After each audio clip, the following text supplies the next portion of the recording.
Bonjour à tous, je suis Clémence Joubert, je travaille à la Fabrique à Neurones et aujourd'hui je vous propose un atelier conseil.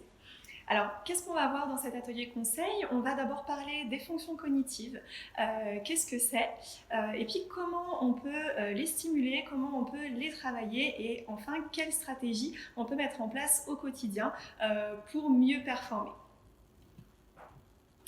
Je vous propose tout d'abord de faire un tour des fonctions cognitives. Quand on parle des fonctions cognitives, on va plus communément parler des fonctions intellectuelles. On va parler de l'attention. Donc l'attention, ça va être notre capacité à nous concentrer sur quelque chose. Je fais l'effort volontairement de me concentrer sur la direction dans laquelle je vais quand je marche dans la rue, par exemple. Je fais l'effort de me concentrer sur un jeu que je suis en train de faire. Ensuite, on va parler des mémoires. Aujourd'hui, on sait qu'il existe plusieurs sous-types de mémoire et la plus grande distinction, ça va être au niveau de la durée de rétention d'une information. Donc, mémoire à court terme pour les informations que je retiens sur une durée courte, quelques secondes, voire quelques minutes. Et puis, on a la mémoire à long terme pour des informations qu'on va retenir sur une durée plus importante, plusieurs heures, même plusieurs années, plusieurs dizaines d'années. Ensuite, on va parler de rapidité de traitement. C'est simplement la vitesse à laquelle je vais pour faire quelque chose, pour prendre une décision. Par exemple, quand je suis en voiture, si je me trompe de sortie, à quelle rapidité je vais pouvoir décider de la marche à suivre.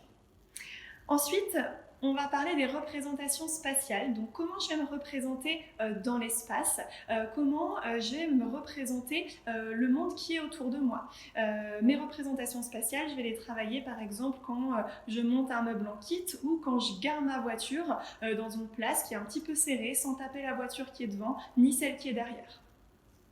Ensuite, on va parler d'apprentissage. Donc l'apprentissage, c'est tout ce qui est nouveau pour notre cerveau, toute chose que je n'ai pas l'habitude de faire. Ensuite, on a le raisonnement. Le raisonnement, ça va être toute réflexion que je peux avoir face à un problème pour essayer de résoudre ce problème. Et pour finir, on va parler de cognition sociale. La cognition sociale, ça va être toutes les interactions que je vais avoir, où je vais m'adapter. Je vais adapter mon discours en fonction de la personne à laquelle je parle, si je parle à un enfant ou à un adulte, par exemple. Ce qui est important de savoir ici, c'est que toutes ces fonctions cognitives, elles sont liées entre elles. Et aujourd'hui, je vous propose de nous concentrer spécifiquement sur l'attention et sur les mémoires. L'attention et les mémoires sont vraiment deux fonctions qui sont très très liées. Si je ne porte pas attention aux choses que je veux mémoriser, eh bien je ne vais pas les mémoriser. Et dans ce cas-là, ce ne sera pas un problème de mémorisation, mais plutôt le fait que je n'ai pas porté attention à cette chose-là. Je vous propose de commencer avec la mémoire à court terme. Donc la mémoire à court terme, ça va être notre mémoire qui va nous permettre de retenir temporairement une information. Ce qui est très important à retenir, c'est que cette mémoire à court terme, elle est limitée quant au nombre d'informations que je vais pouvoir y mettre dedans. Elle va être limitée à peu près 5 à 7 informations en moyenne. Alors par exemple dans le quotidien, je vais utiliser ma mémoire à court terme à chaque fois que je vais discuter avec quelqu'un. Je vais retenir temporairement le début de sa phrase pour pouvoir comprendre ce qu'il me dit, pour pouvoir continuer à traiter en même temps les paroles qui s'amènent par la suite. Je vais utiliser aussi ma mémoire à court terme, par exemple quand je fais de la cuisine. Si je suis en train de faire un gâteau, eh bien je vais avoir mon saladier avec ma pâte à gâteau. Et je me souviens que j'ai déjà mis la farine, j'ai déjà mis les œufs, j'ai déjà mis la levure et puis il me reste à mettre le sucre. Donc c'est vraiment des informations que je vais retenir de façon temporaire et puis après je vais pouvoir oublier ces informations car je n'en ai plus besoin. Je vous propose de faire fonctionner un petit peu votre mémoire à court terme avec un jeu de mémorisation.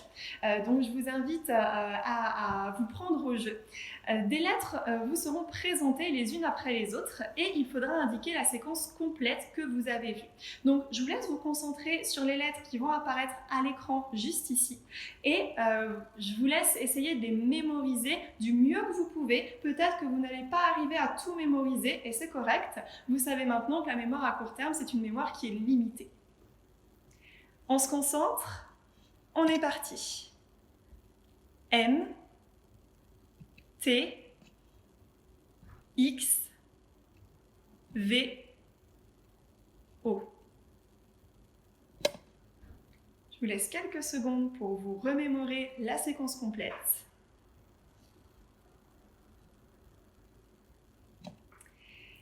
La séquence de lettres était MTXVO. Alors là, c'est une séquence, on avait 5 lettres. Donc 5 lettres, ça va encore pour la mémoire à court terme. On ne dépasse pas encore les limites. Peut-être que certains d'entre vous ont simplement essayé de mémoriser ces lettres en se les répétant, mais peut-être que d'autres ont essayé de mettre en place des stratégies, des petites astuces qui leur auraient permis de mieux mémoriser les lettres. Par exemple, de former des mots avec chacune des lettres ou de mettre des prénoms. Martine, Thibaut, Xavier, Véronique, Olivier. Que ce soit une histoire, que ce soit des mots, que ce soit des prénoms familiers par exemple qu'on essaye de mettre à la place des mots, ce sont des stratégies de mémorisation. On essaye de mettre du sens à des choses qui n'en ont pas a priori. Une séquence de lettres, ça n'a pas de sens a priori.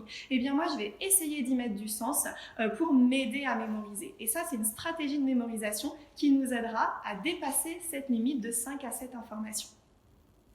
Je vous propose de faire un deuxième essai. On se concentre. C'est parti. D, N, C, U, K, S, R, H.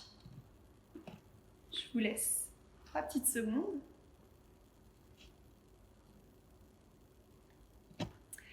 La séquence complète était donc DNC UKSRH. Donc là, on a beaucoup de lettres, beaucoup trop pour notre mémoire à court terme. Et je pense que vous avez essayé de mettre en place des stratégies. Alors les stratégies, on a peut-être pu commencer avec par exemple D comme Dominique, N comme Nicolas, C comme Caroline, et puis on peut se dire U, il n'y a rien qui me vient. Et bien c'est pas grave, on peut changer de stratégie en cours de route. On peut se dire j'ai une stratégie pour les 3 premières lettres, UK, il n'y a rien qui me vient. Dans ce cas-là, je me dis je vais les mémoriser, et puis ensuite je peux prendre encore une autre stratégie, me raconter une histoire par exemple avec les 3 dernières lettres. Ce qui est bien de retenir, c'est que les stratégies, il n'y a pas de bonne stratégie ni de mauvaise stratégie. La meilleure des stratégies, c'est celle qui nous convient. Une stratégie qui va très bien marcher pour nous ne va peut-être pas fonctionner du tout pour une autre personne. Et le but, c'est de tester cette stratégie, de tester différentes façons de faire et d'adopter celles qui nous conviennent le mieux. Qu'est-ce qu'on a stimulé avec ce petit jeu? Donc la mémoire à court terme, dont on a déjà beaucoup parlé, l'attention, dont on va parler par la suite. Donc bien sûr, pour mémoriser, il faut se concentrer sur les choses que l'on observe. Et les stratégies de mémorisation. Les stratégies de mémorisation, elles vont reposer sur d'autres fonctions cognitives, par exemple sur notre capacité de raisonnement. Quand je fais une histoire, quand je fais des mots à partir de différentes lettres, je vais utiliser mes capacités de raisonnement. Et c'est cette fonction cognitive qui va me permettre de booster mes capacités de mémoire.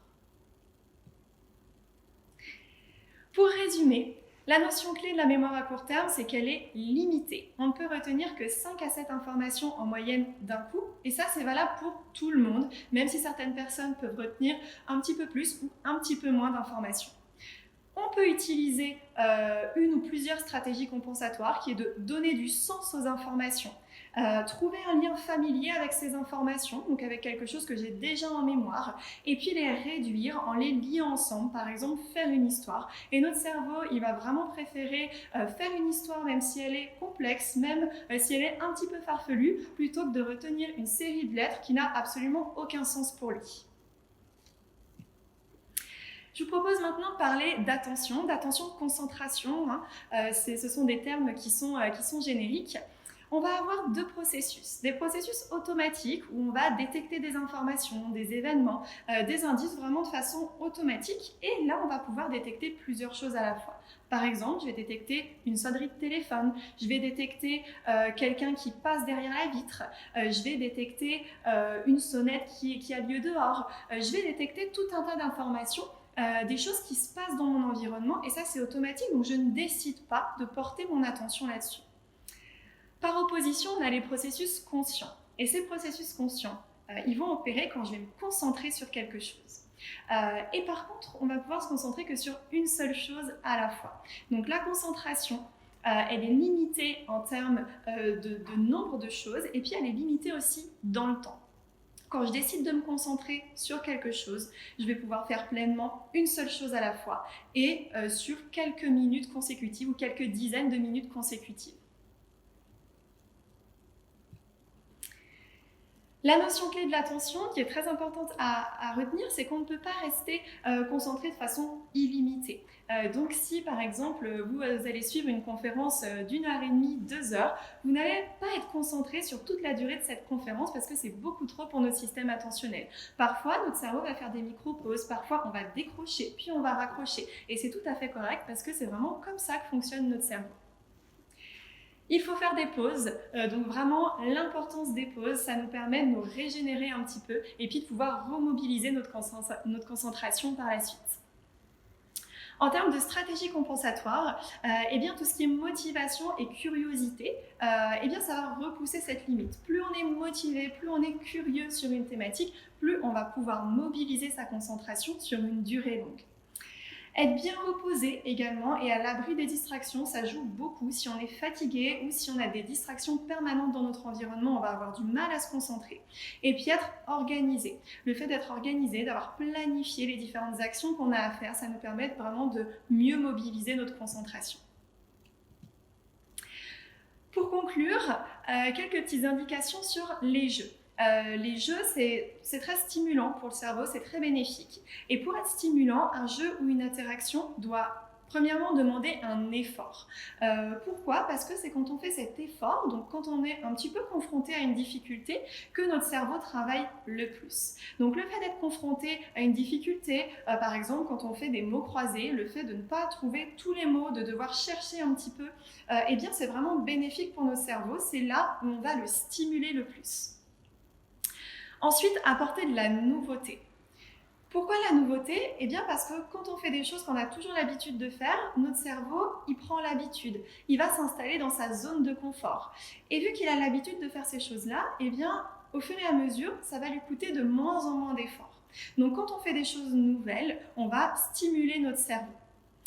Proposer de la diversité, pour terminer, de la diversité parce que plus on va faire des choses qui sont diverses et variées, plus on va stimuler des fonctions cognitives qui sont différentes. Donc vraiment, pour une stimulation cognitive optimale, demandez-vous si votre jeu vous demande un effort, apporte de la nouveauté ou propose de la diversité.